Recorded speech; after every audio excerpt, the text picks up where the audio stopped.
ರಾಮನವಮಿ ವ್ರತ ಇದನ್ನು ಮಾಡಲಿಕ್ಕೆ ಉಂಟು. ಮುಖ್ಯವಾಗಿ ಒಂದು ಮಾತು ಇಲ್ಲಿ ಕೊಡದ್ದು ಒಂದು ಗೆರೆ. ಸುಮಾರು ಪ್ರಮಾಣಗಳನ್ನು ಕೊಟ್ಟಿದ್ದೇನೆ.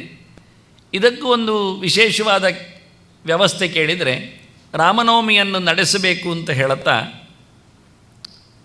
ಉಪವಾಸ ಮಾಡಲಿಕ್ಕೆ ಆಗುವುದಿಲ್ಲ ಅಂತಾದರೆ ಮಧ್ಯಾಹ್ನದವರೆಗೆ ಪೂಜೆ ಮಾಡಿ ಆ ಬಳಿಕ ಊಟ ಮಾಡಬಹುದು ಅಂತ. ಇದು ನೀವು ಶಿವರಾತ್ರಿಗಾಗುವಾಗಲೂ ಹಾಗೆ ಹೇಳಿದ್ದೀರಿ. ನೀವು ಉಪಕಾರ ಆಗುವುದಾದರೆ ಹೇಗೆ ಹೇಳ್ತೀರಿ? ಅಂದರೆ ನಾನು ಪ್ರಮಾಣ ಕೊಟ್ಟದ್ರಿಂದ ಬೈಲಿಕ್ಕೆ ಬರುವುದಿಲ್ಲ. ಯೋ ಭುಂಕ್ತೆ ಶಿವರಾತ್ರೌಚ ಅದಿಲ್ಲ, ಇಲ್ಲಿಲ್ಲದ್ದು. ಶ್ರೀರಾಮನವಮಿ ದಿನೇ ಉಪವಾಸೇ ಸಮರ್ಥಸ್ತು ಸಮಹಾರೌರವಂ ರಜಯೇತು ಅಂತ ಬ್ರಹ್ಮವೈವರ್ತದ ವಾಕ್ಯ. ಶಿವರಾತ್ರಿಯಲ್ಲಿ ಮತ್ತು ರಾಮನವಮಿಯಲ್ಲಿ ಉಪವಾಸ ಮಾಡಲಿಕ್ಕೆ ಉಂಟು. ಉಪವಾಸ ಮಾಡಲಿಕ್ಕೆ ಆಗದೇ ಇದ್ದವರಿಗೆ ಮಧ್ಯಾಹ್ನದವರೆಗೆ ಪೂಜೆ ಮಾಡಿ ಸಂಜೆ ಊಟ ಮಾಡಲಿಕ್ಕೆ ಏಕಭುಕ್ತಃ ಅಂತಲ್ಲಿ ಶಬ್ದ ಹಾಕಿದೆ, ಅದಕ್ಕೋಸ್ಕರ ಊಟ ಮಾಡಲಿಕ್ಕೆ ಉಂಟು. ಯಾವಾಗ ಉಪವಾಸೆ ಸಮರ್ಥಸ್ತು ಅಂತ ಹೇಳಿದ್ರು, ಉಪವಾಸ ಮಾಡಲಿಕ್ಕೆ ಯೋಗ್ಯನಾಗಿದ್ದರೆ ಉಪವಾಸ ಮಾಡಲಿಕ್ಕೆ. ಉಪವಾಸ ಮಧ್ಯಾಹ್ನದವರೆಗೆ ಉಪವಾಸಕ್ಕೆ ಲೆಕ್ಕ, ಪೂಜೆ ಮುಗಿದ ನಂತರ ಊಟವನ್ನು ಮಾಡಲಿಕ್ಕೆ ಉಂಟು. ಇದು ಎರಡನ್ನು ಎತ್ತಿ ಹೇಳ್ತಾ ಇದ್ದಾನೆ. ಈ ವಾಕ್ಯ ಹೇಳಿದ್ದು ಕೃಷ್ಣನದ್ದು, ನಾನೀಗ ಹೇಳಿದ್ದು. ಕೃಷ್ಣನೇ ಹೇಳ್ತಾ ಇದ್ದಾನೆ. ಕೃಷ್ಣಾಷ್ಟಮಿಯನ್ನು ಹೇಳುವ ಬದಲಿಗೆ, ಕೃಷ್ಣಾಷ್ಟಮಿ ಇನ್ನೊಂದು ದಿವಸ ಹೇಳಿದ್ದಾನವನು, ನಂದನಿಗೆ ಹೇಳಿದ್ದು ಶಿವರಾತ್ರಿಯನ್ನು ಮಾಡು ಮಾರಾಯ, ರಾಮನವಮಿಯನ್ನು ಮಾಡು. ಉಪವಾಸ ಮಾಡಲಿಕ್ಕೆ ಆದಾಗ ಮಾಡು, ಆಗದೇ ಇದ್ದರೆ ಎಲ್ಲಿ ಒತ್ತಾಯ ಇಲ್ಲ. ಧರ್ಮಶಾಸ್ತ್ರದಲ್ಲಿ ಯಾರನ್ನು ಸಹ ಬಗ್ಗು ಬಡಿದು ಎಲ್ಲ ಮಾಡಲಿಕ್ಕಿಲ್ಲ. ಚಿಕ್ಕ ಮಕ್ಕಳು ಕೇಳ್ಬೋದು, ಮತ್ತೆ ಹಾಗಾದರೆ ನಮ್ಮನ್ನೆಲ್ಲ ಜೋರು ಮಾಡಿಸ್ತಾರಲ್ಲ ಉಪವಾಸ ಅಂತ. ಚಿಕ್ಕ ಮಕ್ಕಳಿಗೆ ವಿವೇಕ ಇಲ್ಲಲ್ಲ, ಹಾಗಾಗಿ ನಾವು ಅವರ ಹತ್ರ ಮಾಡಿಸಬೇಕಾಗ್ತದೆ. ಬೆಳೆದವರ ಹತ್ರ ನಾವು ಅದನ್ನು ಖಂಡಿತವಾಗಿಯೂ ನಿರೀಕ್ಷೆ ಮಾಡಲಿಕ್ಕೆ ಬರ್ತದೆ. ಮುದುಕರಾದ ನಂತರ ಆಗುವುದು ಕಷ್ಟ ಆಗ್ತದೆ. ಇನ್ನು ಶಿವಚಿಂತನೆಯಲ್ಲಿ ನಾನು ಶಿವರಾತ್ರಿ ವ್ರತದ ಬಗ್ಗೆ ಕೆಲವು ಮಾತುಗಳನ್ನು ಹೇಳಿದ್ದೇನೆ, ಯಾಕೆ ನೆನಪು ಮಾಡಿಕೊಳ್ಳುವವರಿಗೆ ಅಂತ. ಇದನ್ನು ಲಿಂಕ್ ಕೊಟ್ಟದ್ದು. ಇನ್ನು ಪುನಃ ಬಾಕಿ ಇರುವುದರಿಂದ ಶಿವಚಿಂತನೆಯನ್ನು ಮುಂದುವರಿಸ್ತೇನೆ ಇನ್ನೊಮ್ಮೆ ಬಂದಾಗ. ಹಾಗಾಗಿ ಇಲ್ಲಿ ಹೆಚ್ಚು ಅದರ ಸಂಬಂಧವನ್ನು ಪಡೆಯುವುದಿಲ್ಲ, ತೆಗೆಯುವುದಿಲ್ಲ. ಇಲ್ಲಿ ಅಂತೂ ಉಪವಾಸ ಮಾಡಲಿಕ್ಕೆ ಕಷ್ಟ ಇಲ್ಲ. ರಾಮನವಮಿಯಲ್ಲಿ ಉಪವಾಸ ಮಾಡಿದರೆ ಒಂದೊಮ್ಮೆ ಕಷ್ಟ ಆಗುವುದು. ಅದನ್ನು ನೀವು ಬೇರೆ ದಿವಸ ಮಾಡಲಿಕ್ಕೆ ಹೋದರೆ ಕಷ್ಟ ಆಗುತ್ತೆ. ರಾಮನವಮಿ ಎನ್ನುವುದು ಸೂರ್ಯೋದಯದಲ್ಲಿ ಇದ್ದರೆ ಸಾಕು, ಬೆಳಗ್ಗೆ ಬರಬೇಕು. ಆದ್ದರಿಂದ ನಾಡ್ದು ಬರುವಂಥದ್ದು ಶುಕ್ರವಾರಕ್ಕೆ ರಾಮನವಮಿಯ ಸಂಬಂಧ. ತಿಥಿ ಬೆಳಿಗ್ಗೆ, ನಾನು ಇದರ ಬಗ್ಗೆಯೂ ಪಂಚಾಂಗದಲ್ಲಿ ಕೊಟ್ಟಿದ್ದೇನೆ. ರಾಮನವಮಿಯನ್ನು ಬೆಳಿಗ್ಗೆ ಮಾಡಲಿಕ್ಕೆ ತಿಥಿ ಇದ್ದಾಗ ಅಂತ. ನವಮಿಯೊಂದು ಉಪವಾಸ ಮಾಡಿದರೆ ಮತ್ತೆ ದಶಮಿ ಊಟ ಮಾಡಲಿಕ್ಕೆ ಬರ್ತದೆ. ಆನಂತರ ಏಕಾದಶಿ ಬರುವುದು, ಅದರಿಂದ ಸಮಸ್ಯೆ ಹೆಚ್ಚಾಗುವುದಿಲ್ಲ. ಆದರೆ ಶಿವರಾತ್ರಿ ಉಪವಾಸ ಮಾಡಿದರೆ, ಏಕಾದಶಿ ಉಪವಾಸ ಮಾಡಿರ್ತಾರೆ, ದ್ವಾದಶಿ ಎಂದು ಪಾರಾಯಣ ಮಾಡ್ತಾನೆ, ಮತ್ತು ಮರುದಿವಸ ತ್ರಯೋದಶಿ ಅಂದೇ ಚತುರ್ದಶಿ ಸಂಜೆ ಇರಲಿಕ್ಕೆ ಹೋಗಿ ಶಿವರಾತ್ರಿ ಲೆಕ್ಕಾಚಾರದಲ್ಲಿ ಉಪವಾಸ ಆಗುತ್ತೆ. ದ್ವಾದಶಿ ಏಕಾದಶಿ ಆದ ನಂತರ ಮಾಡೋದರಿಂದ ಉಪವಾಸ ಸ್ವಲ್ಪ ಕಷ್ಟ. ಮೊದಲು ಮಾಡಲಿಕ್ಕೆ ಸುಲಭ, ಮತ್ತೆ ಮಾಡಲಿಕ್ಕೆ ಕಷ್ಟ. ಉಪವಾಸ ಮಾಡಿದವರಿಗೆ ಗೊತ್ತಿರೋದು ಅದು ವಿಷಯ. ಎರಡು ಕಡೆಯಲ್ಲಿ ಒಂದೊಂದೇ ದಿನ ಮಿಸ್ ಆಗೋದು ನಮಗೆ. ನವಮಿ ಉಪವಾಸ ಮಾಡಿದರೆ ದಶಮಿ ತಿನ್ನಲಿಕ್ಕೆ ಉಂಟು, ಏಕಾದಶಿ ಮತ್ತೆ ಉಪವಾಸ ಮಾಡಲಿಕ್ಕೆ ಉಂಟು, ದ್ವಾದಶಿ ತಿನ್ನಲಿಕ್ಕೆ ಉಂಟು, ಮತ್ತು ಪುನಃ ತ್ರಯೋದಶಿ ತಿನ್ನಲಿಕ್ಕಿಲ್ಲ ಅಂತ ಶಿವರಾತ್ರಿ ಹೊತ್ತಿನಲ್ಲಿ ಆಗ್ತದೆ, ಒಂದು ಆಚೆ ಒಂದು ಈಚೆ ಅಂತ.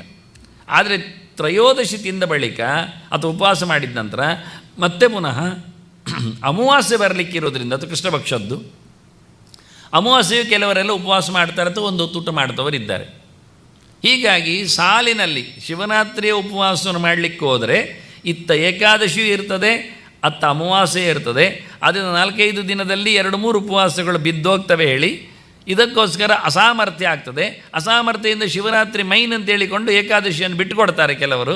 ಆವತ್ತು ತಿಂದರೆ ತೊಂದರೆ ಇಲ್ಲ, ನಾಡ್ದು ಏಕಾದಶಿ ಉಪವಾಸ, ನಾಡ್ದು ಶಿವರಾತ್ರಿ ಉಪವಾಸ ಮಾಡಲಿಕ್ಕಿಲ್ಲ ಅಂತ ಹೇಳಿಕೊಂಡು ಒಂದನ್ನು ಮಿಸ್ ಮಾಡ್ತಾರೆ. ಒಂದನ್ನು ಮಿಸ್ ಮಾಡುವುದು ಧರ್ಮಶಾಸ್ತ್ರಕ್ಕೆ ಇಷ್ಟ ಇಲ್ಲ. ಏಕಾದಶಿ ಅದು ನಿತ್ಯವಾದ ವ್ರತ, ಶಿವರಾತ್ರಿ ಅದು ನೈಮಿತ್ತಿಕ, ಅಂದರೆ ಒಂದು ಶಿವನ ಜಯಂತಿಯನ್ನು ಇಟ್ಟುಕೊಂಡು ಬಂದದ್ದು, ವರ್ಷಕ್ಕೊಂದೇ ಸರಿ ಬರುವಂಥದ್ದು. ಹಾಗಾಗಿ ಕೆಲವರು ಹೇಳೋದು ವರ್ಷಕ್ಕೊಂದೇ ಬರೋದು ಗೌಜಿ ಅಲ್ವಾ, ಇದು ದಿನ ಉಂಟಲ್ಲ. ಆದರೆ ನಿತ್ಯ ಇರುವಂಥದ್ದು ಬಿಡಲಿಕ್ಕೇ ಇಲ್ಲ. ಇದು 24 ಇರುವಂಥದ್ದು ಮೈನ್ ಮಾಡಲೇಬೇಕಾದ್ದು.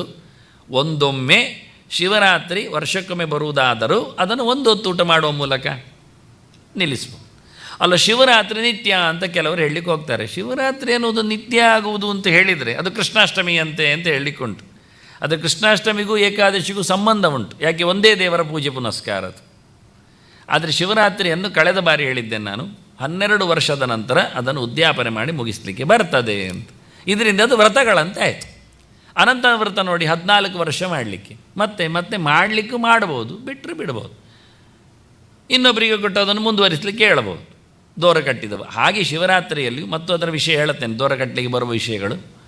ಹಾಗಾಗಿ ಅದನ್ನು ನೈಮಿತ್ತಿಕವಾಗಿ ಹೇಳಿದ್ದಾರೆ ಹೇಳುವಾಗಲೇ, ಆದ್ದರಿಂದ ನಿತ್ಯವಾಗಿ ಅದನ್ನು ಉಪಯೋಗಿಸಿಕೊಂಡು ಅದಕ್ಕೆ ಹೊಡಿಬೇಕಾಗಿಲ್ಲ.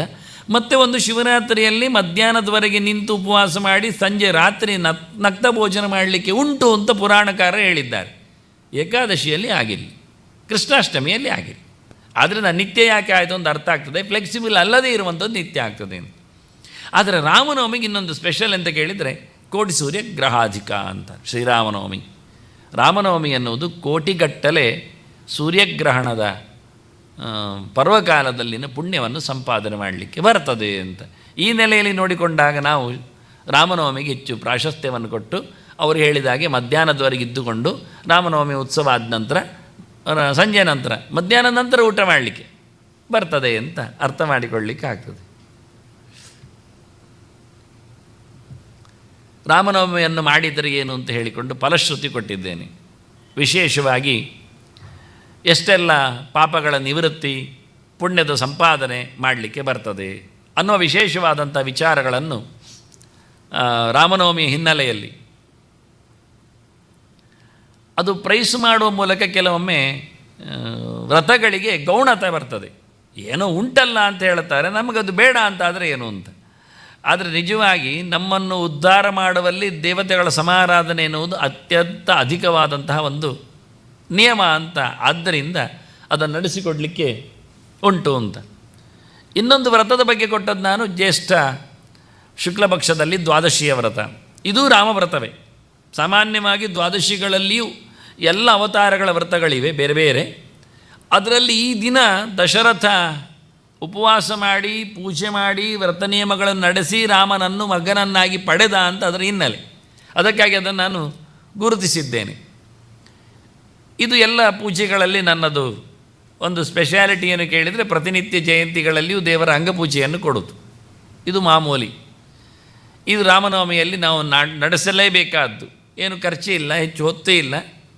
ಭಗವಂತನ ಅಂಗಾಂಗಗಳನ್ನು ಪೂಜೆಯ ವಿಧಾನಕ್ಕಾಗಿ ಇದನ್ನು ಪರ್ವ ಸಮೀಕ್ಷೆಯಲ್ಲಿ ನಾನು ಕೊಟ್ಟಿದ್ದೇನೆ, ಕೊಡಲಿಲ್ಲ ಅಂತೇನಲ್ಲ. ಇರುವವರಿಗೆ ಕೆಲವು ಅಂಶಗಳು ಕೊಡುವುದಿಲ್ಲ ಎನ್ನುವುದು ಸತ್ಯ, ಪುಸ್ತಕಗಳ ಭಾರಕ್ಕಾಗಿ. ಹಾಗಾಗಿ ಒಂದೊಂದೇ ಅಂಗಗಳನ್ನು ರಾಮನ ಪೂಜೆ ಮಾಡುವಲ್ಲಿ ಯಾರು ಹೇಳಬಹುದಾದ ನಾಮಗಳು. ಮತ್ತು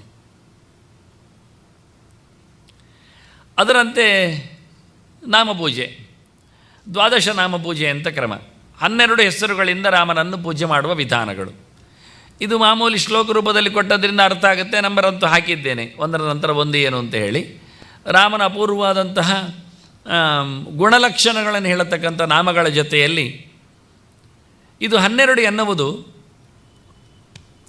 ಉಪಚಾರಗಳಲ್ಲಿ ಭಗವಂತನನ್ನು ಕರೆದ ಬಳಿಕ ಕುಳ್ಳಿರಿಸಿದ ಮೇಲೆ ಆಸನವನ್ನು ಕೊಟ್ಟು ವಿಶೇಷವಾಗಿ ಆನಂತರ ಉಪಕಾರಕ್ಕೆ ಬರುವಂಥ ವಿಷಯಗಳು ಒಂದೊಂದೇ.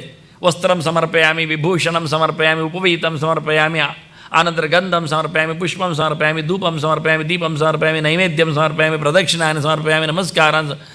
ಮುಂದಿನ ಉಪಚಾರಗಳಿಗೋಸ್ಕರ ಇದನ್ನು 12 ಹೆಚ್ಚಾಗಿ ಬಳಸ್ತಾರೆ. ಆರಂಭದ 6 ಉಪಚಾರಗಳು ಅರ್ಘ್ಯ, ಪಾದ್ಯ, ಆಚಮನ, ಮಧುವರ್ಕ, ಪುನರಾಚಮನ, ಸ್ನಾನ ಅಂತ. ಇದು ಎಲ್ಲದರಲ್ಲಿ ನಡೆಯುವುದಿಲ್ಲ ವಾಸ್ತವವಾಗಿ. ಕೆಲವೊಮ್ಮೆ ಅಂದರೆ ಕಲಶ ಮಾಧ್ಯಮದಲ್ಲಿ ನಾವು ಪೂಜೆ ಮಾಡಿದರೆ ಇಲ್ಲ, ಅದರಲ್ಲಿ ಸ್ನಾನಾದಿಗಳನ್ನು ಮಾಡಿಸ್ಲಿಕ್ಕೆ ಆಗುವುದಿಲ್ಲ.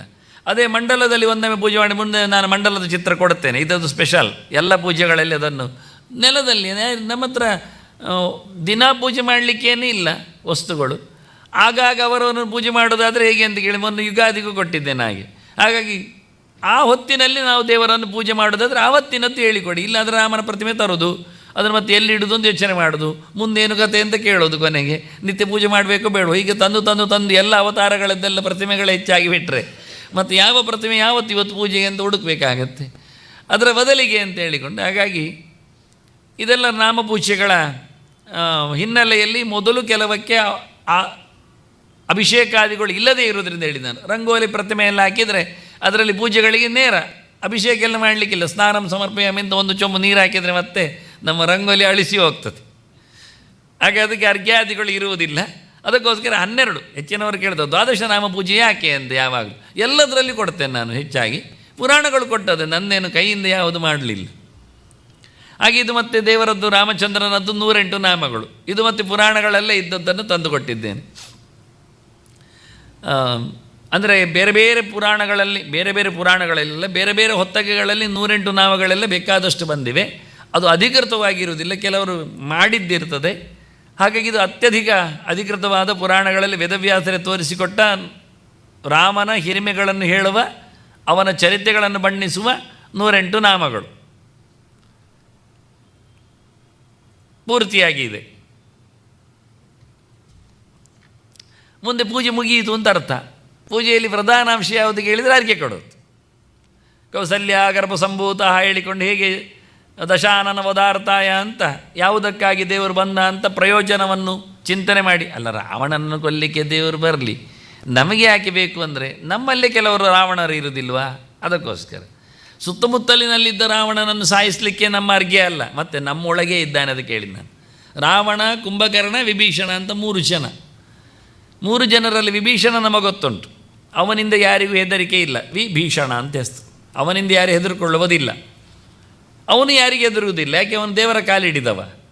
ಹಾಗಾಗಿ ನಾವು ಭಗವಂತನೆಡೆಗೆ ಸಾಗಿದರೆ ನಮಗೂ ಆರಾಮ, ಇಲ್ಲದಿದ್ದರೆ ಲಂಕೆ ಜೊತೆಯಲ್ಲಿ ನಾವು ಸುಟ್ಟೋಗಬೇಕಾಗ್ತದೆ. ಹಾಗಾಗಿ ರಾವಣ ಮತ್ತು ಕುಂಭಕರ್ಣರು ಒಬ್ಬ ಯಾವತ್ತು ಎದ್ದಿರುವುದೇ, ಹಾಗಿದ್ದರೂ 10 ತಲೆ ಅವನಿಗೆ, 20 ಕೈ. ಎಂಥದ್ದು ಹಿಡಿದಾನು 10 ದಿಕ್ಕುಗಳಿರುವುದು ನೋಡಿ, 10 ದಿಕ್ಕುಗಳಿಗೂ ಕೈ ಹಾಕ್ತಾನೆ, 20 ಕೈಗಳು ಅವನಿಗೆ, ಮತ್ತು 10 ತಲೆ, 10 ದಿಕ್ಕುಗಳಿಗೂ ತಲೆ ಓಡಿಸ್ತಾನವ. ಹೀಗಾಗಿ ಒಂದು ಕನ್ಫರ್ಮ್ ಇಲ್ಲ. ವ್ಯವಸಾಯಾತ್ಮಿಕ ಬುದ್ಧಿ ರೇಖೇಹ ಕುರುನಂದನ ಅಂತಾನೆ ಕೃಷ್ಣ ಹೇಳ್ತಾನೆ. ಬುದ್ಧಿ ಅಂದರೆ ಒಂದೇ ಇರಬೇಕು, 10 ಕಡೆಗೆ ಡೈವರ್ಟ್ ಆಗ್ತಾ ಏನೇನೋ ಯೋಚನೆ ಮಾಡ್ತಾ ಇದ್ದರೆ ಅದು ಬಹಳ ಕಷ್ಟ ಆಗ್ತದೆ ಅಂತ ಜನರಿಗೆ ಅರ್ಥ ಆಗುವುದಿಲ್ಲ ಅವನ ವ್ಯಕ್ತಿ. ಮತ್ತೆ ಹೀಗಾಗಿ ರಾವಣ ಹಾಗೆ ಲೋಕರಾವಣ, ಇಡೀ ಜಗತ್ತನ್ನು ಅಳಿಸಿದವ, ಬೊಬ್ಬೆ ಹೊಡೆಸಿದವ. ಹೀಗಾಗಿ ರಾವಣ ನಮ್ಮೊಳಗೆ ಇರ್ತಾನೆ, 10 ಕಡೆ ಕೈ ಹಾಕ್ತಾ 20 ಕೈ ಚಾಚುತ್ತಾ ಇರ್ತಾನೆ, ಅವನು ಸಂಹಾರ ಆಗಲಿಕ್ಕೆ ಕೊಟ್ಟು. ಮತ್ತು ಕುಂಭಕರ್ಣ ನಾನು ವಿವರಿಸಬೇಕಾಗಿಲ್ಲ, ಎಲ್ಲರಿಗೂ ಅಲ್ಲಿ ಬಿದ್ದಲ್ಲಿ ನಿದ್ದೆ ಮಾಡುವವರು. ಹಾಗಾಗಿ ಇವರಿಬ್ಬರ ನಾಶಕ್ಕಾಗಿ ಬಂದಿದ್ದಾನೆ ಅಂತ ಹೇಳಲಿಕ್ಕೋಸ್ಕರ ವರ್ಡ್ ಎತ್ತಿಕೊಳ್ಳೋದವರು. ದಶಾನನ ವದಾರ್ಥ ಹೇಳಲಿಕ್ಕೆ ಕಾರಣ ಭಾಳ ಸುಂದರವಾಗಿರ್ತದೆ. ಕೆಲವೊಮ್ಮೆ ಹೀಗೆ ಭಗವಂತನಿಗೆ ಅರ್ಘ್ಯವನ್ನು ಕೊಡಲಿಕ್ಕೆ ಉಂಟು. ಅರ್ಘ್ಯಲ್ಲಿ ವಿಶೇಷ ಅಂತ ಕೇಳಿದರೆ ಅಶೋಕ ಕುಸುಮೈರ್ಯುಕ್ತಂ ಅಂತ ಅರ್ಘ್ಯಂ ದದ್ಯಾತ್ ವಿಚಕ್ಷಣ. ಪುರಾಣಗಳು ಹೇಳುತ್ತವೆ ರಾಮನ ಪೂಜೆಯಲ್ಲಿ ಅಶೋಕ ಪುಷ್ಪ ಬರಬೇಕು ಅಂತ. ಅದಕ್ಕೆ ಒಂದು ತೊಂಪೆಲಿಟ್ಟಿದ್ದೇನೆ, ಒಂದು ಗೊಂಚಲಿಟ್ಟಿದ್ದೇನೆ ನಾನು ಅಶೋಕ ಪುಷ್ಪ. ಅದು ನನ್ನ ಮನೆಯಲ್ಲಿದೆ. ಅಂದರೆ ಮನೆಯಲ್ಲಿ ಅದು ಬರೋದಿಲ್ಲ ತನ್ನಷ್ಟಕ್ಕೆ, ರಾಮ ಬಂದರೆ ಬರ್ತಾನೆ. ಅಂದರೆ ಬರಬೇಕಾದ್ರೆ ಇಡಬೇಕಾಗತ್ತೆ, ಒಪ್ಪಬೇಕಾಗತ್ತೆ. ನೀವೆಲ್ಲಿ ಮಾರ್ಕೆಟಲ್ಲೆಲ್ಲ ನೋಡುವುದಿಲ್ಲ, ಹೇಳಲಿಲ್ಲ ಯಾರು, ಇನ್ನು ಶುರು ಮಾಡಿ ಯಾರು ಹೇಳಿಕೊಂಡು ಬಂದರೆ. ನಾನೀಗ ಅದನ್ನು ಚಾಲ್ತಿಯಲ್ಲಿ ತಂದದ್ರಿಂದ, ತೋರಿಸಿಕೊಡುವುದರಿಂದ ಸ್ವಲ್ಪ ಕೆಲವರಿಗೆಲ್ಲ ಹಬ್ಬದ ದಿವಸದಲ್ಲಿ ಕೆಲವರೆಲ್ಲ ಉತ್ತರಣೆ ಹುಡುಕಿದ್ದುಂಟು.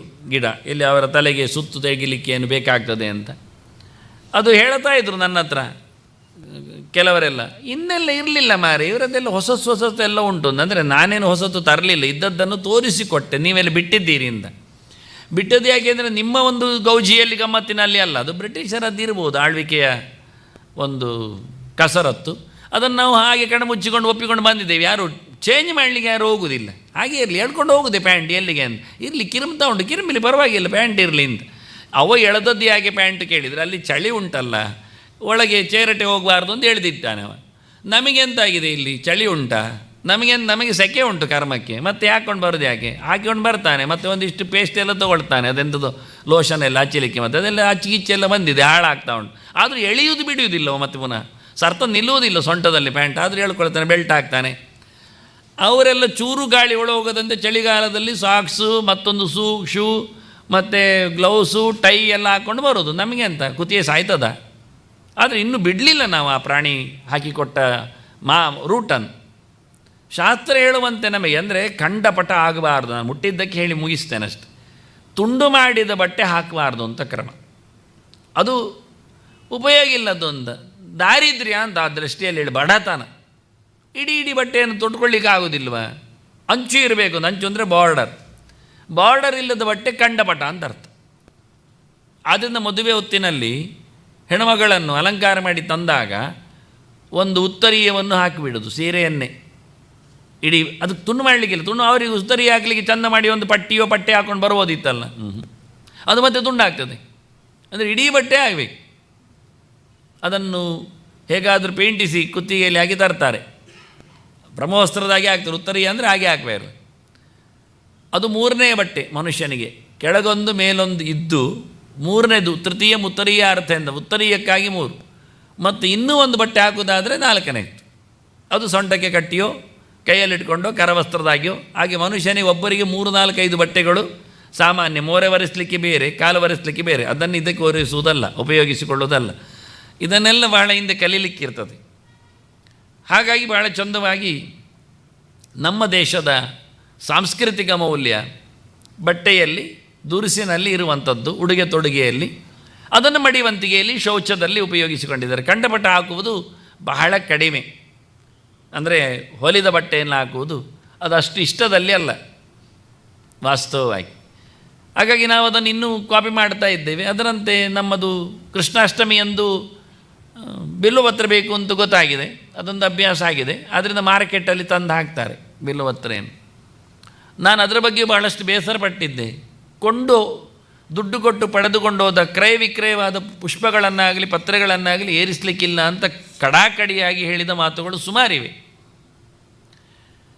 ಮತ್ತು ಹುಡುಕ್ತಾ ಮಾಡುವವರಿಗೇನಾದರೂ ಒಂದು ಸಹಾಯ ಮಾಡಬೇಕಲ್ಲ. ಕೊನೆಗದು ಮಾತು ಸಿಕ್ಕಿತು. ಎಂತ ಕೇಳಿದರೆ, ಕೊಂಡುಕೊಂಡು ಹೋದ ಪುಷ್ಪವನ್ನಾಗಲಿ ಅಥವಾ ಪತ್ರೆಯನ್ನಾಗಲಿ ದೇವರಿಗೆ ಏರಿಸಬಹುದು.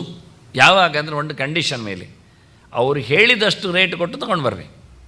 ಇದು ವ್ಯಾಪಾರಿಗಳಿಗೆ ಸಿಕ್ಕಿದ್ರೆ ಭಾರಿ ಖುಷಿ ಇರ್ತದೆ. ಆವತ್ತು ರಥಬೀದಿಯಲ್ಲಿ ನಾನು ಈ ಪ್ರವಚನ ಮಾಡಿಬಿಡ್ಬೇಕು. ಆವತ್ತು ದಿವಸ ಎಲ್ಲ ಹಾಕ್ಕೊಂಡಿರ್ತಾರಲ್ಲ. ಆಗ ಯಾಕೆಂದರೆ ಪೂಜೆ ಮಾಡಲಿಕ್ಕೆ ಅಂತ ಹೊರಟವ ಪುಷ್ಪವನ್ನು ತೊಗೊಂಡು ಹೋಗ, ಪುಷ್ಪ ಹೇಳಿದವನಿಗೆ ರೇಟ್ ಕೊಟ್ಟಷ್ಟು ತರಬೇಕು ಹೇಳಿ ಅವನು ಏರಿಸ್ತಾ ಇರ್ತಾನೆ, ಖುಷಿಯಲ್ಲಿ ಇರ್ತಾನೆ. ಚೌಕಾಶಿ ಮಾಡಿದರೆ ಅದು ದೇವರಿಗೆ ಆಗೋದಿಲ್ಲ ಪುಷ್ಪ. ಇದು ಒಂದು ಮುಖ. ಅವರಲ್ಲೇ ಕಾಂಪಿಟೇಟಿವ್ ಆಗಿ ಏನಾದರೂ ಹೇಳಿಕೊಳ್ಬೋದು, ಡೌನ್ ಮಾಡ್ಬೋದು. ಆದರೆ ಅವರಿಗೆ ಬಂಗಾರದ ರೇಟ್ ಉಂಟು ಹೇಳಿದರೆ ಭಾರಿ ಕಷ್ಟದಲ್ಲಿ ನಾವು ಸೋಲಬೇಕಾಗುತ್ತೆ. ಇಷ್ಟಾದ ನಂತರ ಮತ್ತೆ ನಾನು ಹುಡುಕಿದೆ. ಕೊನೆಗೊಂದು ಪ್ರಮಾಣ ಸಿಕ್ಕಿದೆ. ಏನು ಅಂದರೆ, ಕೊಂಡುಕೊಂಡ ಪುಷ್ಪದಲ್ಲಿ ಮಾಡಿದರೆ ಅತ್ಯಂತ ಕಡಿಮೆ ಮಟ್ಟಿನ ಪುಣ್ಯ ಬರ್ತದೆ ಅಂತ. ಸಾಕು ಅಂತ ಕೂಡಲೇ ಉಳಿದವರಿಗೆ ಹೇಳಲಿಕ್ಕೆ ಬಂತು. ಕೊಂಡ ಪುಷ್ಪದಲ್ಲಿಯೂ ಪೂಜೆ ಮಾಡಲಿಕ್ಕೆ ಬರ್ತದೆ ಅಂತ ಒಂದೇ ಒಂದು ಪ್ರಮಾಣ ಸಿಕ್ಕಿದ್ದು. ರಾಯರಾಗ ಒಂದು ಸರ್ತಿ ಹೇಳಿದ್ದೇನೆ ನಾನು ಅದನ್ನು. ಹಾಗಾಗಿ ಅಶೋಕ ಪುಷ್ಪದ ಬಗ್ಗೆ ಮಾತಾಡಲಿಕ್ಕೆ ಬಂದೆ ನಾನು. ಬಿಲ್ಲುಪತ್ರೆಯನ್ನು ಹೇಳಿ ಮಾರ್ಕೆಟಲ್ಲಿ ತಂದಿದ್ದಾರೆ. ಕೃಷ್ಣಾಷ್ಟಮಿ ಹೊತ್ತಿನಲ್ಲಿ ಬರ್ತದೆ ಅದು.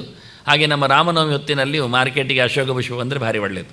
ಅಂದರೆ ಈ ಕಾಲದಲ್ಲಿ ಅದು ಬಿಡುವಂಥದ್ದು ಪುಷ್ಪ. 1-2 ತಿಂಗಳ ಹಿಂದೆ ಬಿಡಲಿಕ್ಕೆ ಶುರು ಮಾಡುತ್ತೆ. ಮರದಲ್ಲಿ ತುಂಬ ಆಗ್ತದೆ. ಅದೇ ಕಲರಿನ ಇರುವೆಯೂ ತುಂಬ ಇರ್ತದೆ. ತೆಗಿಲಿಕ್ಕೆ ಅದು ಬಿಡೋದಿಲ್ಲ. ಕೆಂಪು ಇರುವೆ ಭಾಳ ಚೆನ್ನಾಗಿರುತ್ತೆ. 2-3 ದಿನ ಬರ್ತದೆ. ಕೆಂಪಾದದ್ದು ಅದು 2-3ನೇ ದಿನದ್ದು. ಕೇಸರಿ ಗಟ್ಟಿ ಇದ್ದದ್ದು ಅದು ಒಂದು 2 ದಿನದ್ದು. ಲೈಟ್ ಕೇಸರಿ ಉಂಟು, ಅದು ಈಗ ತಾನೇ ಅರಳಿತ್ತು. ಈಗ ಗೊಂಚಲಿನಲ್ಲಿ ಪಕ್ಕ ತಾಳುವುದು ಬೀಳುವುದೂ ಇಲ್ಲ. ಅದು ಸುಮಾರಾಗ್ತದೆ. ಇದಕ್ಕಿಂತ ದೊಡ್ಡ ಗೊಂಚಲು ಆಗ್ತದೆ.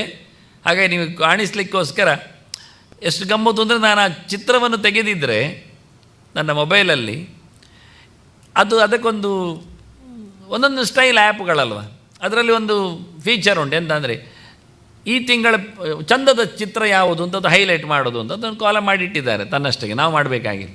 ಅದನ್ನು ಹೈಲೈಟ್ ಮಾಡಿ ಕೊಡ್ತದೆ, ಈ ಚಿತ್ರ ಭಾರಿ ಚೆನ್ನಾಗಿದೆ ಅಂತ. ಅಂದರೆ ಮಿಷಿನರಿ ನೋಡಿಕೊಂಡಾಗಲೂ ಒಳ್ಳೆ ಚಿತ್ರ ಎನ್ನುವುದು ಗಮನಕ್ಕೆ ಬಂದಿದೆ.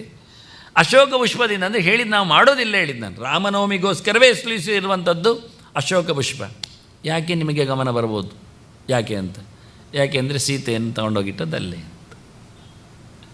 ಆ ಹೂವಿಗೊಂದು ಮರ್ಯಾದೆ ಬೇಡ ಮತ್ತೆ. ಅದನ್ನು ಅಶೋಕವನದಲ್ಲಿ ಸೀತೆಯನ್ನು ರಾವಣ ತಗೊಂಡೋಗಿ ಇಟ್ಟಿದ್ದಾನೆ. ಅದನ್ನು ಸೀತೆ ಎಷ್ಟು ಸರ್ತಿ ಅದಂತ ಹೇಳಲಿಕ್ಕಿಲ್ಲ.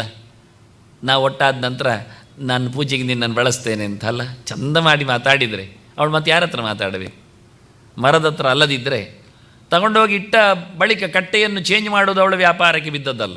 ಬೇರೆ ಕಡೆ ಹೋಗ್ಬೋದಿತ್ತಲ್ಲ ಅವಳಿಗೆ. ಇಟ್ಟದ್ದು ಯಾಕೆ ಇಲ್ಲಿಗೆ? ತಗೊಂಡೋಗಿ ಇಟ್ಟದ್ದೇವನು ಅಶೋಕದ ಕಟ್ಟೆಯಲ್ಲಿ, ಅಶೋಕದ ವನದಲ್ಲಿ. ಅವನಿಗೆ ಬಾಳೆವನ, ಪೂಗವನ, ನಾರಿಕೇಲ ವನ ಎಲ್ಲ ಇತ್ತು. ಎಲ್ಲ ಮರಗಳ ವನಗಳು ಲಂಕೆಯಲ್ಲಿ ರಾವಣನಲ್ಲಿದ್ದವು. ಚೂತವನೋ ಇತ್ತು, ಪನಸವನೋ ಇತ್ತು, ಎಲ್ಲ ಅರಳಿ ಮರಗಳದ್ದು, ಅಶ್ವತ್ಥ ಮರದ್ದು ಎಲ್ಲದೂ ತೋಪುಗಳಿದ್ದವು. ಅವನು ಹನುಮಂತ ನಾಶ ಮಾಡುವಾಗ ನಮಗೆ ಪಟ್ಟಿಯೆಲ್ಲ ಸಿಗ್ತದೆ ವಾಸ್ತವವಾಗಿ ನೋಡಿಕೊಳ್ಳಿಕ್ಕೆ ಹೋದರೆ. ಹಾಗಾಗಿ ಅಶೋಕವನದಲ್ಲಿ ಇಟ್ಟದ್ರಿಂದ ಯಾಕಿಟ್ಟ? ಆ ಮರ ಅದು ಉದುರುವುದಿಲ್ಲ ಎಲೆ. ಅದರ ವಿಷಯ ಅಂದರೆ 360 ದಿವಸ ಹಚ್ಚ ಹಸಿರಾದ ಎಲೆಗಳನ್ನು ಕೊಟ್ಟಿರ್ತದೆ. ಮಾವಿನ ಎಲೆಗಳಾಗಿ ದೊಡ್ಡ ದೊಡ್ಡ ಎಲೆಗಳು, ಆದರೆ ಅದರ ನೆರಳು ಜಾಸ್ತಿ ಇರ್ತದೆ, ತಂಪು ಜಾಸ್ತಿ ಇರ್ತದೆ. ಸೀತೆಯನ್ನು ತಂಪಿನಲ್ಲಿ ನೆರಳಿನಲ್ಲಿಡುವ ಮರ ಅಂತ. ಬಾಳೆ ಮರದ ಅಡಿಯಲ್ಲಿ ಯಾರಾದರೂ ಇಡ್ತಾರ? ಅದು ಬಗ್ತದೆ, ಅದು ಚೆಂದ ಇಲ್ಲ. ಅದು ದೊಡ್ಡ ಎಲೆ ನೆರಳು ಚೆನ್ನಾಗಿ ಕೊಡ್ತದೆ ಸರಿ, ಆದರೆ ಸರಿ ಇಲ್ಲ ಅದು. ಹಾಗೆ ತೆಂಗಿನ ಮರದಲ್ಲಿ ಇಟ್ಟರೆ ಆಯಿತು, ಇಳುವುದಿಲ್ಲ ಯಾರು ಸಹ. ತೆಂಗಿನ ಮರದ ಅಡಿಯಲ್ಲಿ ಇಟ್ಟರೆ ಮತ್ತು ತೆಂಗು ಬೀಳುವುದಿಲ್ವ, ಮಡಲೆಲ್ಲ ಬೀಳುವುದಿಲ್ವ? ಅದು ಗೊತ್ತುಂಟು ರಾವಣನಿಗೆ. ಮತ್ತು ಮಾವಿನ ಮರದ ಅಡಿಯಲ್ಲಿ ಹುಳಗಳ ಬಾಧೆ ಜಾಸ್ತಿ ಇರ್ತದೆ, ಮಿಡಿಗಳು ಬೀಳ್ತಾ ಇರ್ತವೆ. ಮತ್ತು ಅದು ಹೆಂಗಸರಿಗೆ ಇಳಿಸಿದ್ದಲ್ಲ, ಯಾಕೆಂದರೆ ಅವರಿಗೆ ಬೇಕಾದು ತಿನ್ನಲಿಕ್ಕಲ್ಲ, ಅವರಿಗೆ ಪರಿಮಳ ಹೂ ಬೇಕು, ಅರಳುವ ಚಿಂತನೆ. ಅಂದರೆ ಇಷ್ಟೆಲ್ಲ ಯೋಚನೆ ಮಾಡಿದ್ದ ನಾವು. ಅದು ಅಶೋಕ ವನಿಕಾ ನ್ಯಾಯ ಅಂತಲೇ ಒಂದುಂಟು ಚಿಂತನೆಯಲ್ಲಿ ಬಂದಾಗ. ಯಾಕೆ ಅಶೋಕ ಮರದಲ್ಲಿ ಅಡಿಯಲ್ಲಿಟ್ಟ, ಬೇರೆ ಕಡೆ ಇರಬಾರ್ದ? ಬೇರೆ ಎಲ್ಲಿಟ್ಟರು ನೀವು ಕೇಳೋದು ಕೇಳ್ತೀರಿ, ಅದಕ್ಕೆ ಎಲ್ಲಿಟ್ಟರೇನು ಅಂತ ಅದಕ್ಕೆ ಉತ್ತರ ಕೊಟ್ಟು ಬಾಯಿ ಮುಚ್ಚಿದಾರೆ ಅವರು. ನಾನು ಹಾಗೆ ಹೇಳುವುದಿಲ್ಲ. ಅದರ ಹೆಸರು ಅಶೋಕ ಅಂದುಂಟು, ಅವನಿಗೆ ಅದು ಬೇಕು. ಇವಳಿಗೆ ನೋವಾಗಬಾರ್ದು, ನನಗೂ ಶೋಕ ಬರಬಾರ್ದು, ಅವನ ಯೋಚನೆಗಳೆಲ್ಲ. ಆದ್ದರಿಂದ ಸೀತೆ ಆ ಮರಕ್ಕೆ ಹೆಚ್ಚು ಒಲಿಮೆ ಕೊಟ್ಟಳು. ಇದು ಕೇವಲ ಸೀತೆಯ ಚರಿತೆ ಮಾತ್ರ ಅಲ್ಲ, ಅದು ಪಾರ್ವತಿಯ ಕಥೆಯಲ್ಲಿಯೂ ಅಶೋಕಕ್ಕೆ ಹೆಸರು ಬಂದಿದೆ. ಅವಳು ಶಿವ ಬೈಲಿಕ್ಕೆ ಬಂದಾಗ, ಆಗ ಇನ್ನೂ ಶಿವ ಅಂತ ಹೇಳಲಿಲ್ಲವ, ಹುಡುಗನಾಗಿ ಬಂದಿದ್ದಾನೆ. ಎಂಥದ ತಪಸ್ಸು ಮಾಡೋದು ನೀನು ಆ ಬೋಳೆ ಶಂಕರನ ಬಗ್ಗೆ, ಮನೆ ಹೋಗು ಅಂತ ಹೇಳಲಿಕ್ಕೆ ಬಂದಿದ್ದಾನವ. ಇವಳು ಭಾರಿ ಜೋರಾಗಿ ಅವನನ್ನು ಓಡಿಸೋದು.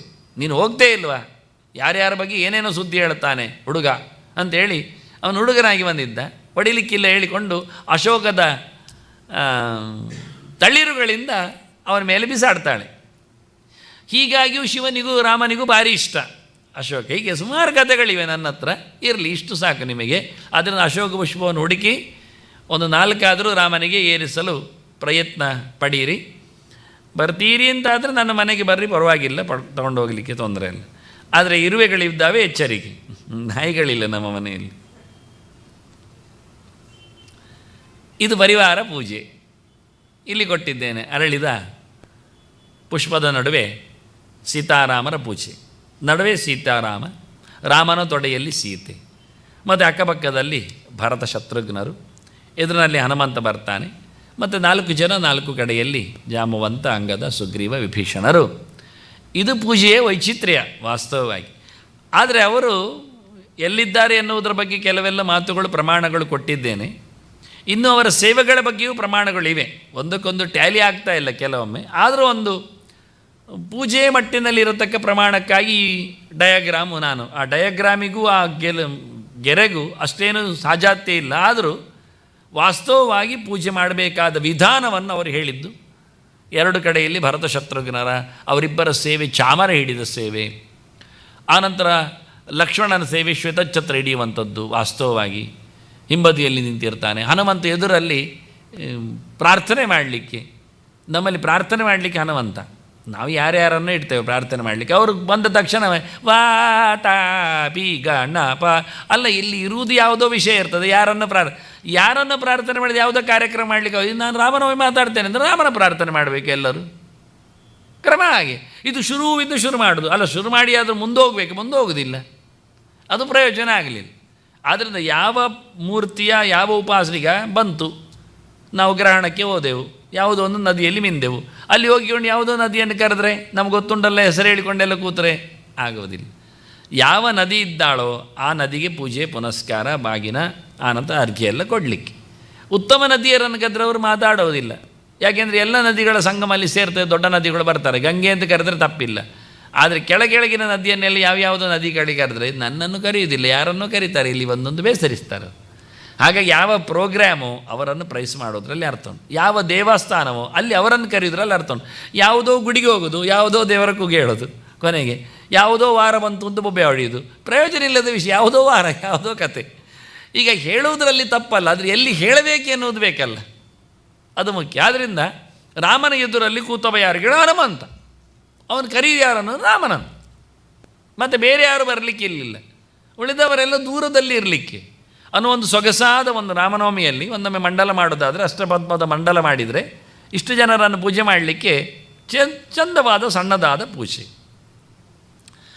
ಈ ರಾಮನ ಪೂಜೆಯಲ್ಲಿ ಪಟ್ಟಾಭಿರಾಮನ ಚಿಂತನೆಯಲ್ಲಿ ಯಾರೆಲ್ಲ ಇದ್ದಾರೆ ಅಂತ ಇದು ಅವರವರೇ ಅಧಿಕೃತವಾಗಿ ಅಲ್ಲ ವಾಸ್ತು. ಅದಕ್ಕೆ ನಾನು ಹೇಳಿದೆ ಲಕ್ಷ್ಮಣ ಛತ್ರ ಹಿಡಿದಿರ್ತಾನೆ ಅಂತ ಕ್ರಮ, ಅತ್ತ ಇತ್ತ ಚಾಮರ ಹಿಡೀಲಿಕ್ಕೆ ಭರತ ಶತ್ರುಘ್ನರಿರ್ತಾರೆ ಅಂತ. ಇನ್ನೂ ವಿಶೇಷವಾಗಿ ಅಲ್ಲಿ ಚರ್ಮ ರಕ್ಷರಾಣಮುದ ಅಂತ ಕೊಟ್ಟಿದ್ದೇನೆ ನಾನು, ಜಾಂಬು ಒಂದು ಹಿಡ್ಕೊಂಡದ್ದು ಖಡ್ಗ ಅಂತ, ಸೀತಾ ತೀರ್ಥ ಕಮಂಡಲು ಅಂತ, ಸೀತೆ ಇಟ್ಕೊಂಡದ್ದು ತೀರ್ಥ ಕಮಂಡಲು ಅಂತ. ಬೇರೆ ಬೇರೆಯವರ ಸೇವೆ ಎಲ್ಲ ಇದೆ, ಅದೆಲ್ಲ ಈಗ ಸಿಗುವುದಿಲ್ಲ, ಯಾರಿಗೂ ವಿಷಯವೂ ಗೊತ್ತಿಲ್ಲ ಯಾರೆಲ್ಲ ಏನು ಹಿಡ್ಕೊಂಡಿರ್ತಾರೆ ಅಂತ. ಪೂಜೆ ಮಾಡುವಾಗ ಧನುಷೇ ನಮಃ ಶರಾಯ ನಮಃ ಅಂತ ಹೇಳಿಕೊಂಡು ಬಿಲ್ಲಿಗೆ ನಮಸ್ಕಾರ, ಬಾಣಕ್ಕೆ ನಮಸ್ಕಾರ ಅಂತ. ಬಿಲ್ಲು ಬಾಣ ಹಿಡ್ಕೊಂಡಿದ್ದಾರೆ ಕೆಲವರು ಕೈಯಲ್ಲಿ ಹೀಗೆ ಪೂಜೆ ಪುನಸ್ಕಾರ ಮಾಡಿಕೊಳ್ಳುವಲ್ಲಿ. ಹಾಗಾಗಿ ಅಂಗದ ವಿಭೀಷಣ ಇವರಿಗೆಲ್ಲ ಕೆಲಸ ಅದು, ಸುಮ್ಮನೆ ಕೂತ್ಕೊಂಡಿಲ್ಲ ಅವರು ರಾಮನ ಸೇವೆಯಲ್ಲಿ. ಸೀತೆಯೂ ಹಾಗೆ ಸುಮ್ಮನೆ ಇಲ್ಲ, ತೀರ್ಥ ಕಮಂಡಲವನ್ನು ಸೀತೆ ಹಿಡಿದಿದ್ದಾಳೆ ವಾಸ್ತವವಾಗಿ ನೋಡಿಕೊಳ್ಳಿಕ್ಕೆ ಹೋದರೆ. ಅವರು ಚಾಮರ ಎಲ್ಲ ಹಿಡಿದಾಗೆ, ಛತ್ರ ಹಿಡಿದಾಗೆ, ಒಬ್ಬ ಕತ್ತಿ ಹಿಡ್ಕೊಂಡಿದ್ದಾನೆ ಕ್ರಮ ಖಡ್ಗಮಂತ. ಹೀಗೆ ಉಳಿದವರು ಇಟ್ಕೊಂಡ ಕಥೆಯನ್ನೆಲ್ಲ ಚಿಂತನೆಯಲ್ಲಿ ತರುವಾಗಿ ಅವರವರು ಯಾರು ಸೇವೆ ಇದೆ ಹೇಳಲಿಕ್ಕೋಸ್ಕರ ನಾನು ಪರಿವಾರ ಸೇವೆ ಅಂತ ಬರೆದೇನೆ. ಪರಿವಾರದವರಿಗೆ ಸೇವೆ ಅಲ್ಲ, ಪರಿವಾರದವರ ಸೇವೆ ರಾಮನಿಗೆ.